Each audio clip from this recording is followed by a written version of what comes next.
Est-ce que tu savais que porter du vert pouvait potentiellement te tuer? Bienvenue dans The Cost of Looking Good, la série qui raconte les drames et les crimes cachés derrière le glamour. Et oui, porter une robe verte au 19e siècle pouvait te rendre malade, brûler ta peau ou même encore te tuer. Aujourd'hui, on va voir comment la couleur verte est devenue meurtrière. Au 18e siècle, on va avoir l'avènement de nouvelles techniques de teinture, de nouveaux pigments, parce qu'à l'époque, on veut des vêtements toujours plus flamboyants.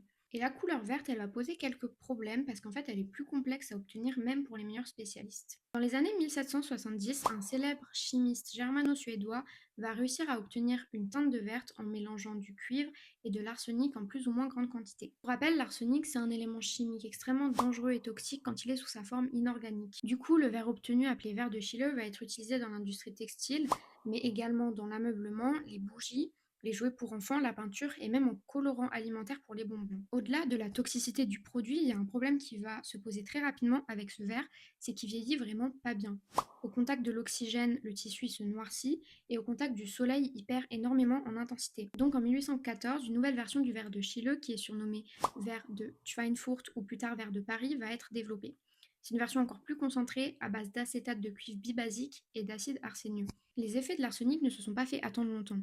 Les femmes qui portaient d'imposantes robes vertes ont commencé à faire des malaises, à avoir de forts maux de tête, à de fortes nausées également, mais aussi des irritations sévères de la peau et des pustules ou encore des problèmes respiratoires. Beaucoup développaient même des maladies mortelles et même si on ne peut pas assurer à 100% que c'est lié directement à l'arsenic parce qu'on n'a pas vraiment d'analyse scientifique ou de data là-dessus, c'est quand même fortement probable. Et d'ailleurs, ceux qui ont le plus souffert, c'est les ouvriers qui manipulaient ce pigment.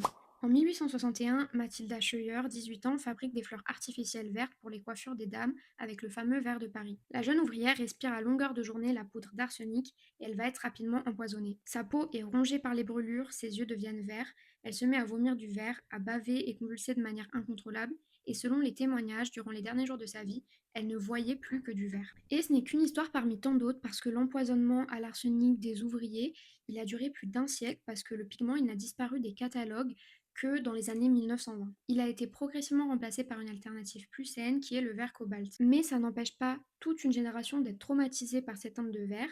Conséquence, par exemple, au théâtre, une superstition persiste comme quoi le verre porterait malheur. Et de grandes maisons de couture ont longtemps boudé cette couleur parce que les couturières avaient peur de la manipuler. Dans l'imaginaire collectif également, on associe certes le vert à la nature, mais également à plein d'autres points un peu plus négatifs, comme par exemple la rage, la jalousie, la maladie ou la nausée, et c'est sûr que le verre arsenic a joué un rôle dans cette réputation. C'est la fin de cet épisode de The Cost of Looking Good, n'hésite pas à aller voir les précédents et abonne-toi parce que je sors une nouvelle histoire tous les samedis.